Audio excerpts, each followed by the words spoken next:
Madam, सबसे पहला सवाल आपसे है। आप महिला प्रत्याशी भी हैं और दूसरी बार आप पर सपा ने विश्वास जताकर फील्ड में उतारा है, तो क्या लगता है पूर्व की अपेक्षा इस बार स्थिति मजबूत रहेगी या क्या स्थिति रहेगी आपकी?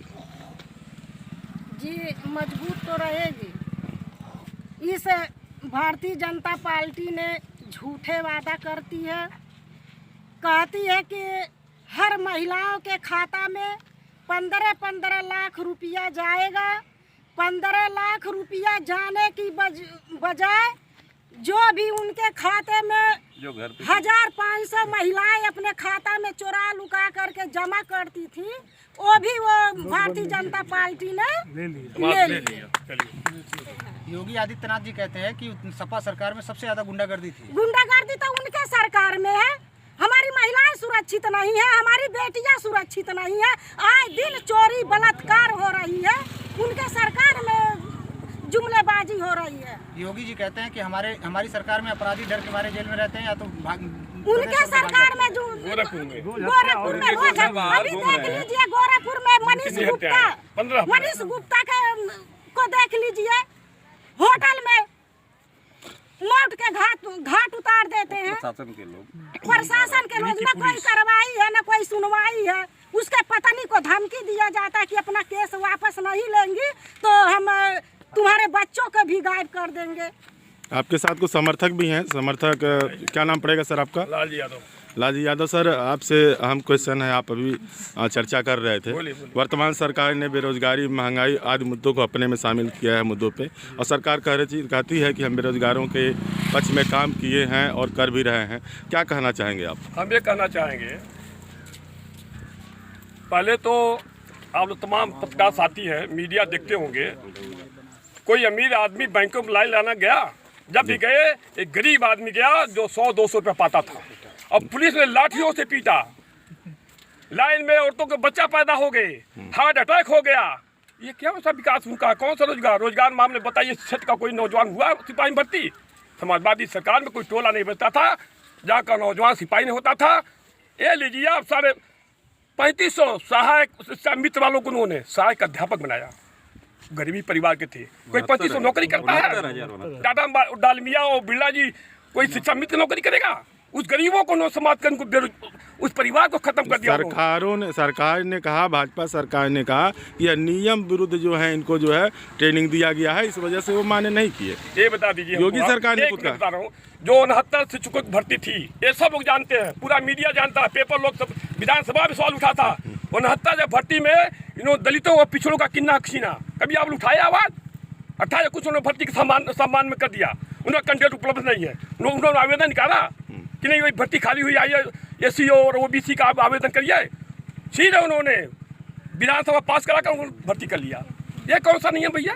सरकार नहीं, ये कौन सा नियम होता था देश आजादी के बाद? 1950 के बाद होता था कि कैंडिडेट उपलब्ध थे, नॉट कैंडिडेट उपलब्ध तो भर्ती का सम्मान। आज तो सारे गाँव में पढ़े लिखे नौजवान है, पिछड़ी के SC कौन है बताइए? सब लोग पढ़े लिखे हैं, क्यों ना नौकरी मिलती? भाजपा के लोगों का वक्तव्य आता है गुंडों की सरकार। अच्छा बताइए, बुलडोजर चलेगा। जी।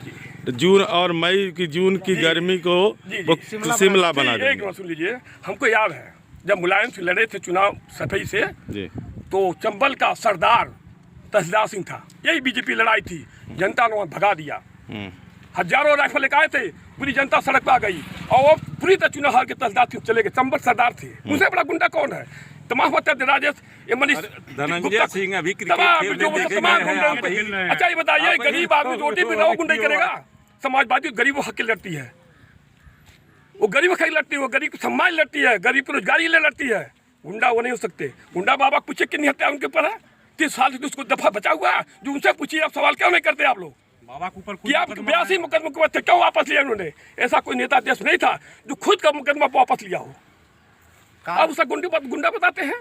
कानपुर में जो इत्र कारोबारी के घर छापा पड़ा, भाजपा सरकार ने कहा कि ये सपा के ही आदमी थे। यही तो भूल है। वो तो बीजेपी नाम में फर्क पड़ गई, कोड में नाम में अंतर हो गया। वो तो नाम में पड़ गया, तो बीजेपी का था। अभी देखिए, अभी ओवैसी तत्काल कल की परसों घटना है, कौन था वो जो गोली चलाया?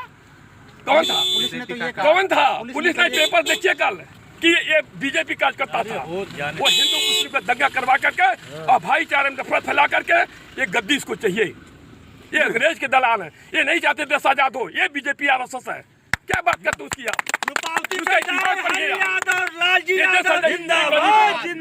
शिक्षा नहीं चाहते हैं, ये बता 3 साल स्कूल बंद है, ये पूछिए लड़के गरीब नहीं, इसे वैश्विक बीमारी का वैश्विक बीमारी भैया, ये गरीब लोग पूछिए किसके पास स्मार्टफोन है, तो आप लोग पास स्मार्टफोन है, ये क्या पर 3 साल से स्कूल बंद कोरोना का नाम पर, बोलिए। नहीं, इसे उनके पास स्मार्टफोन है, सारी व्यवस्था उनके पास, फीस देने की व्यवस्था है। वैश्विक महामारी कहा जाता है, वैश्विक महामारी है और पूरे विश्व में इस महामारी। बंगाल चुनाव उसी में था ना, बंगाल चुनाव उसी में था ना, इतना बड़ा मेला लग रहा है। रैली उन्होंने लगाया, अमित शाह पहले शुरू की रैली, समाजवादी पार्टी ने बंद कर दिया था। जब अमित शाह रैली निकली तब समाजवादी लगा के पोस्टर बांट रहे हैं। आप देख नहीं हालत दिख रहा है, अमित शाह कुर्सी खाली जा रहे तो पंजाब में क्या वो तो हमारे, अरे जहाँ दुनिया का सबसे वीआईपी व्यवस्था मोदी जी आपके लिए है, आपकी जान कौन खतरा? जब भीड़ नहीं करे हमारी जान खतरा है, इन्होंने बिजनेस से लौटा, क्यों लौटा है? कुर्सी देकर 7500 लगी 500 आदमी, हमको बताइए आप। ये समाजवादी पार्टी है, गरीबों का लड़ती, मजदूरों का लड़ती, असहायों का लड़ती है। समाजवादी पार्टी ने सुनिए एक मिनट भैया, यही बालू खनन था, इसी जनता को 500 टाली मिलता था, कुछ है नहीं है। आज जो 300 हो गया, रात दिन टाइल लगो, ये उसका मानक है। एडीएम का ये कहा डीएम का आदमी है, फला मंत्री का आदमी है, एडीएम का ये कोई सुनता नहीं है।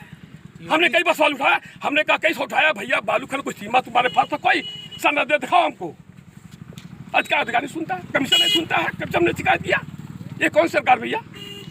ये तो जो सरकारी आदमी इसके मधुआ मजदूर है। जब आज बताइए कोर्ट मधुआ मजदूर है तो जनता क्या करेगी? जो भी फैसला दिया गया सरकार दबाव दिया गया। उत्तर प्रदेश में योगी जी कहते हैं हमने गड्ढा मुक्त कर दिया। अभी ले चलो आपको गड्ढा मुक्त। जनता की बड़ी उम्मीद थी, ये समाजवादी थी, ये सरकार आई है, कम जिले का मुख्यमंत्री है, गोरखपुर डिस्ट्रिक्ट का, ये सड़क चमक जाएगी। आप देखिए उनके सामने गड्ढा देखिए, मुख्यमंत्री आवास मंत्री के सामने देखिए। मैं तो गया था, मियाँ का टोला इतना गड्ढा था, इतना गड्ढा में साइकिल नहीं जा पाया, सो लीजिए। और इसी मंदिर के सामने जाए देखिए भले आप लोग कहीं जाते नहीं है, वो दिखना चाहिए आपको जो बीजेपी ने 5 साल क्या किया, उसका पूछना चाहिए सवाल। सरकार जिस चीज के दावे करती है वही हम आपको सरकार झूठा दावा करती है, झूठे वोट जनता दे दिया, जनता ने सपना दिखा दिया, बीजेपी ने जनता को सपना दिखा दिया, तुम्हारी फसल का दूना पैदावार कर देंगे हम, आपके बच्चों को मुफ्त शिक्षा देंगे। मैं बता रहा हूँ, एक मिनट बताओ, हमारा लड़का कैंसर से पीड़ित था, हम गए लखनऊ, दुनिया का 6वां कैंसर पता हुआ अखिलेश यादव तुम्हें 5 साल नहीं थी ना, साला वही एक विभाग नहीं डेवलप हुआ कि उन्होंने फाटा लगा दिया। किसका लगा? भाजपा का लगा देना। अगर वो गरीबों ने बना हुआ था ना, जहाँ फिल्म की दवाई होती, फिर बेड व्यवस्था थी, दुनिया के अच्छे डॉक्टर आते, कहाँ किया बताइए? सरकार तो गरीब की होती है, सरकार को हमको जरूरत है। बीजेपी कहती है समाजवादी में परिवारवाद चलता है। अच्छा ये बताइए, संजय निषाद से गठबंधन, उससे पूछा क्या परिवार है? एमएलसी बाप, बेटे बाप हैं, एमपी और बेटा सिंह के दोनों बेटे हैं, जिसका बंसा नहीं रहेगा मोदी की तरह सोचोगे क्या बंसा चलाएंगे? अच्छा मंत्री भाई दुनिया में सुनिए बताए, आप करते हैं काम, आप काम करते हैं मीडिया का, आप सोचेंगे हमारा बच्चा हमारे काम में आवे, ठीक? जिसको आपको बच्चा नहीं रहेगा आप सोचेंगे कौन नहीं बता? कोई नेता बता दीजिए, कोई सा नेता जो बता दीजिए आप, जो परिवार बीच नहीं कर रहा, कौन नहीं चाहता है? हाँ, जनता के हित का काम करना चाहिए, जिससे जनता का कल्याण हो, गरीबों का उद्धार हो, गरीबों में शिक्षा हो, फ्री दवाई हो, फ्री व्यवस्था हो, उनके जीवन में विकास हो। ऐसा है ही नहीं है। ये बता दीजिए भीमराव अम्बेडकर नहीं छोड़े बीजेपी वाले, आरएसएस वाले, जिन्होंने भीमराव अम्बेडकर ने संविधान लिखा, उन्होंने पार्टी, यही से बीजेपी वाले। स्वामी प्रसाद मौर्य जी के भाजपा छोड़ के सपा में आने से क्या लगता है कि बहुत बड़ी उपलब्धि मिली है? वो तो सफाई दिया ना दिया, जिस दिन समाजवादी में शामिल हुए उस दिन सफाई दिया कि जहाँ जहाँ दलित और पिछड़े की बात हमने आवाज उठाया, कहाँ उठाया? 5 साल बसपा में रहने के बाद वो फिर भाजपा में आए थे।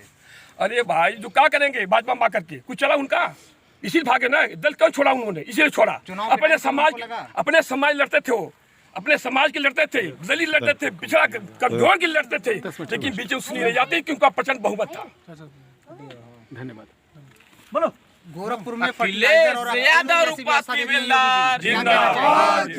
समाजवादी पार्टी अखिलेश यादव। देखिए सबसे बड़ी बात है, गोरखपुर में जो एम्स बनाने का काम राष्ट्रीय अध्यक्ष आदरणीय अखिलेश यादव जी के समय में हुआ था, और जहाँ बन रहा था वहाँ बहुत अच्छा था, यहाँ ले आके कंजेस्टेड में बना दिया गया, लेकिन उसमें कोई व्यवस्था नहीं है। वहाँ केवल मेडिकल कॉलेज से 2-1 डॉक्टर भेजे जाते हैं, वहाँ न कोई व्यवस्था है कुछ है, केवल एक एम्स के नाम पर उसको रखा गया है। जब समाजवादी पार्टी आएगी तभी उसका विकास संभव है। उसके साथ साथ जो फर्टिलाइजर वाला मामला है, फर्टिलाइजर वाला तो ये सही है कि वो पहले से अभी चल रहा था। केंद्र में हम लोगों की सरकार नहीं रही, उतना व्यवस्था नहीं थी, लेकिन पहले से अखिलेश जी के नेतृत्व में डाला गया था। उसके पहले आपके जो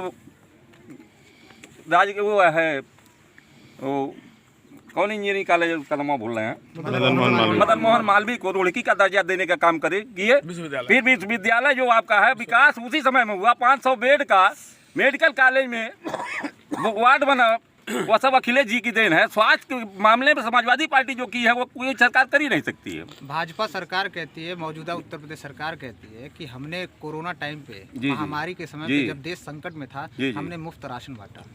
मुफ्त राशन बीजेपी नहीं बांटा, समाजवादी पार्टी के लोग गांव-गांव जा करके नाव पर चढ़ करके समाजवादी पार्टी के लोग टोपी लगा करके बांटते थे। ये होता था समाजवादी पार्टी के गुंडे हैं। उस समय आपका बम्बई, दिल्ली, हैदराबाद तमाम जगह से पैदल आते आते समय काफ़ी लोगों की मौत हो गई। जो घर पहुँचे वो भी बिना खाए पिए पहुँचे। रास्ते में जो भी व्यवस्था करते थे समाजवादी पार्टी के लोग करते थे। एक बीजेपी कार्यकर्ता का पता नहीं रहता था, न सरकारी कोई व्यवस्था रहती थी। क्या लगता है अखिलेश यादव जी जो कहते हैं कि 22 में बदलाव होगा? ये जनता कर रही है, पूरी जनता कर रही है। बदलाव होना है। 350 सीट से हम लोग लेके आएंगे। बदलाव में कोई संशय नहीं रह गई है। ये जनता चिल्ला के कह रही है। उनके लोगों को खदेड़ा हो रहा है जो विधायक सांसद प्रचार करने जा रहे हैं। यही